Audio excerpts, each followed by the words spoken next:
Bonjour à tous et bienvenue sur ma chaîne de magie. On se retrouve aujourd'hui pour un super tour de cartes. Vous allez voir, je pense que vous allez adorer ce tour. Moi j'ai adoré dès que je l'ai vu. J'ai kiffé grave, donc j'espère que vous allez aimer. Donc je vais essayer de vous faire la démo, même si j'aurais préféré avoir un spectateur. Donc le mieux c'est d'avoir deux spectateurs. Si vous n'avez qu'un seul spectateur, il n'y a pas de souci, vous pouvez le faire aisément. Donc vous montrez un jeu de cartes. Vous dites voilà, on a un jeu de cartes de 52 cartes. Ok. Et vous expliquez au spectateur qu'il va devoir couper le quart du jeu, donc un peu moins que la moitié, et mémoriser la carte du dessous. D'accord? Mélangez le paquet et le posez ici. Ensuite, vous lui demanderez de couper la moitié du reste des cartes. Pareil, de mémoriser la carte, de mélanger et de poser le paquet ici. Donc je vais essayer de faire la démo, je vais jouer les jeux. Je ne vais pas tricher, d'accord? Donc je vais couper et je vais vous montrer. Donc je tourne ma tête, je coupe le quart du jeu, je vous montre la carte ici. Donc j'espère que vous voyez bien. Et je mélange le jeu. Vraiment. Je fais pas de faux mélange ou quoi que ce soit.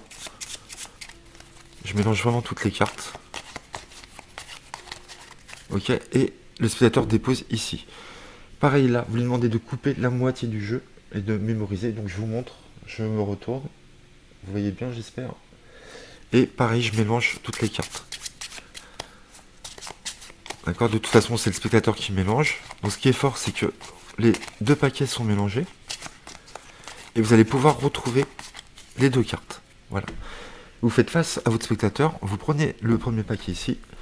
Donc je vais essayer de retrouver la carte que je vous ai montrée. Ouais, d'accord, vous la retrouvez assez vite en plus. Ensuite, je vais essayer de retrouver la carte qui était ici.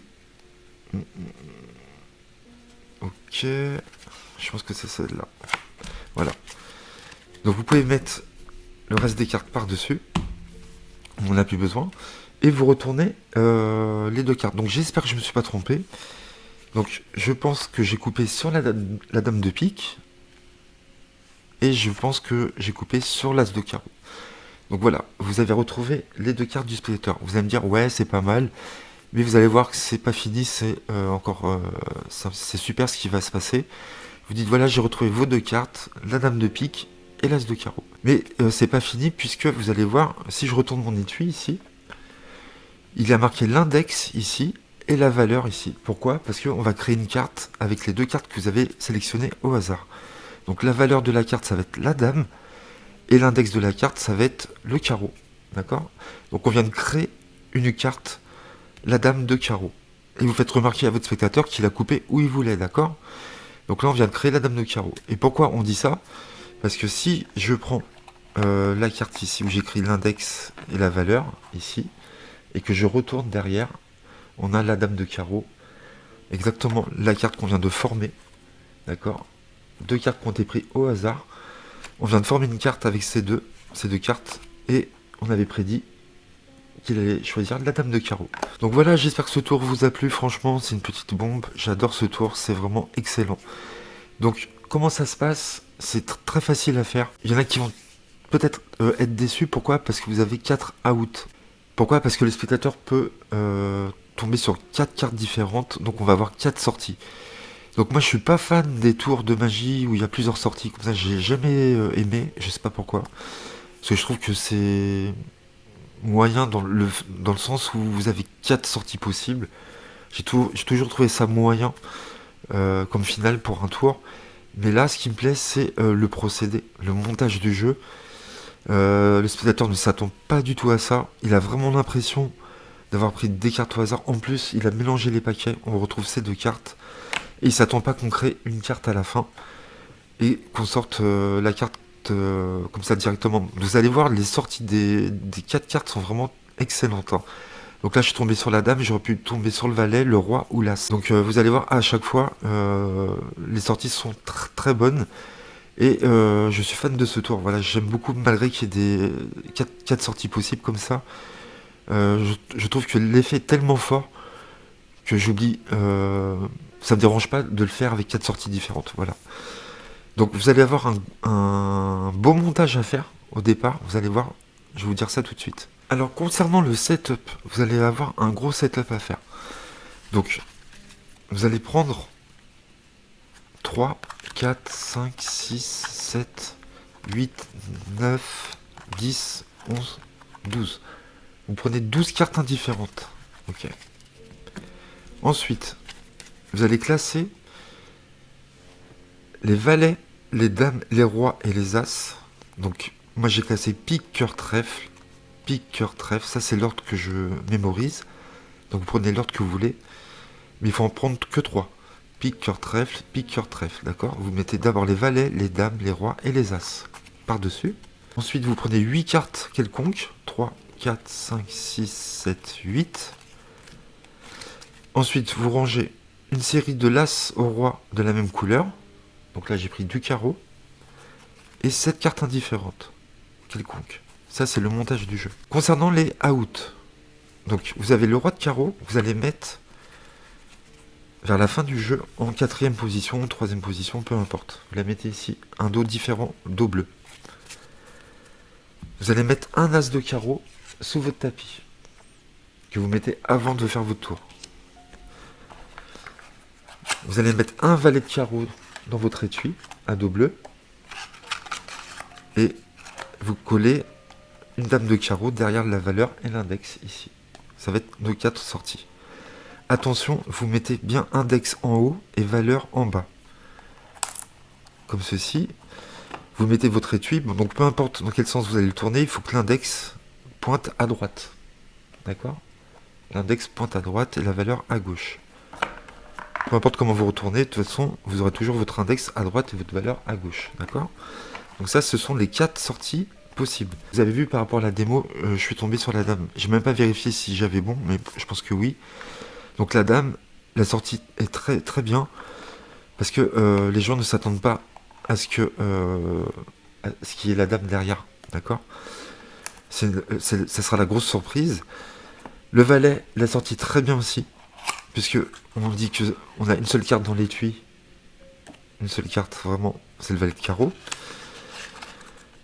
La sortie que j'aime le moins, on va dire, c'est l'as, parce qu'elle est en dessous le tapis. Bon, c'est pas mal, mais voilà, vous pouvez sortir l'as ici en disant, voilà, j'avais mis une carte sous mon tapis.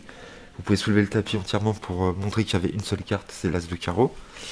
Et si jamais la personne tombe sur le roi, normalement, à la fin, vous faites un ruban, et vous dites, j'ai une seule carte bleue dans mon jeu. C'est le roi de carreau, la carte que vous avez choisie, en créant la carte ici, avec l'étui.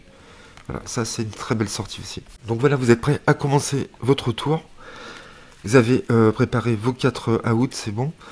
Donc vous pouvez montrer le jeu vite fait, comme ça. D'accord? Mais vraiment vite fait. Et donc vous expliquez au spectateur qu'il va devoir couper le quart du jeu, donc une vingtaine de cartes, moins que la moitié du jeu. Et forcément, il va tomber dans le montage. Soit des valets, des dames, des rois ou des as. De mémoriser la carte ici. Donc vous pouvez lui montrer comme ceci en disant voilà, vous mémorisez par exemple le valet de pique et vous mélangez. Et vous déposez à gauche du paquet, à gauche de l'étui toujours. Ensuite vous allez couper la moitié du jeu, à peu près, à la moitié. Donc là, important, il faut qu'il coupe, après avoir coupé le quart, il faut que la personne coupe à la moitié du jeu pour couper dans les carreaux. D'accord? Pareil, vous allez mémoriser la carte et vous allez mélanger. Vous dites pas qu'on va créer une carte, hein, bien sûr. Vous vous retournez. Vous dites au spectateur, allez-y, coupez à peu près le quart du jeu. Donc il va tomber sur la dame. On va prendre autre chose. On va prendre le roi peut-être. Le roi.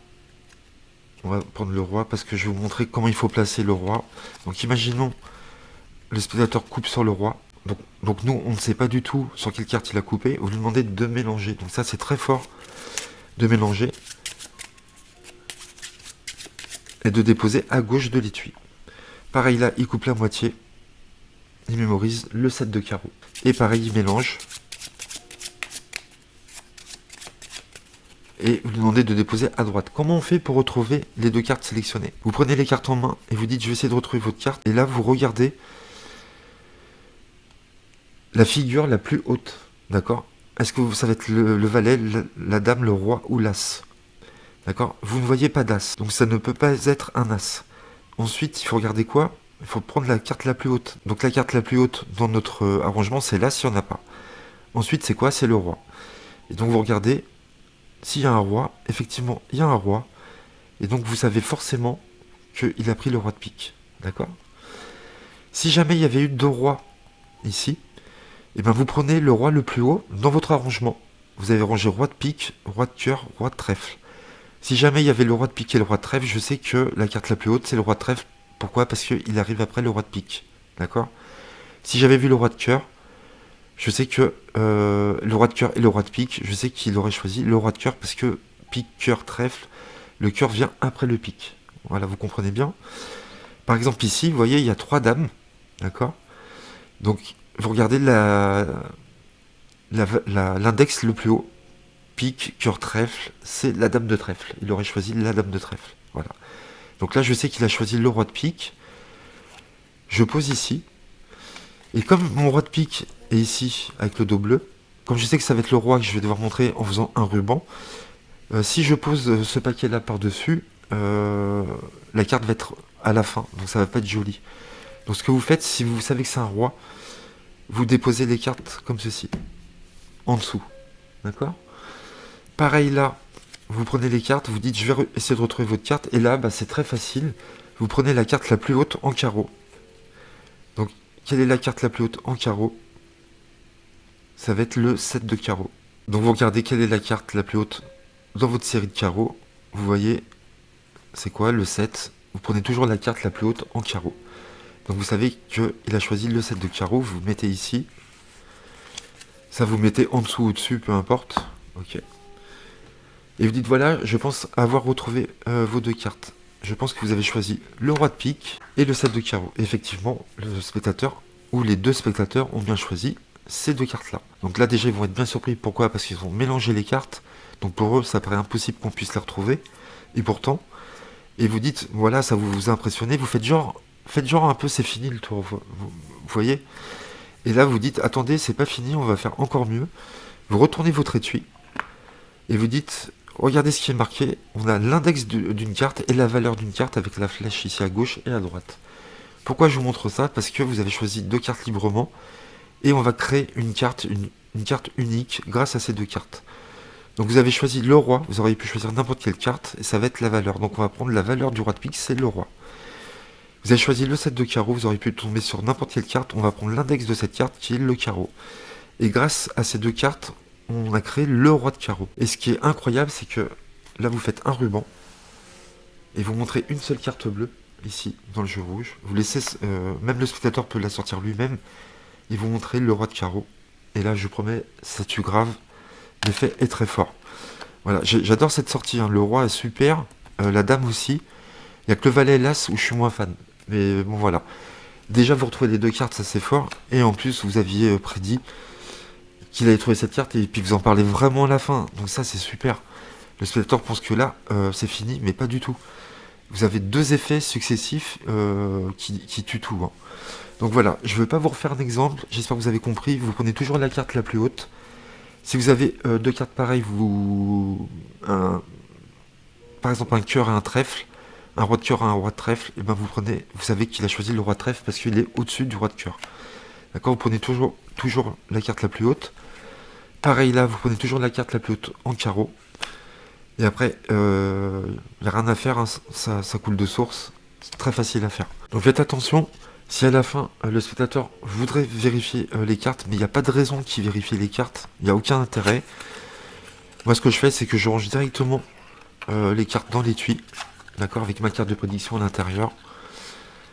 Et voilà, vous finissez votre tour comme ça, tout simplement. Il n'y a aucune raison que le spectateur vérifie les cartes. Je pense à une chose en vous disant ça, c'est que dans la plupart des tours que je vous ai proposés sur ma chaîne, je vous ai jamais parlé de ça.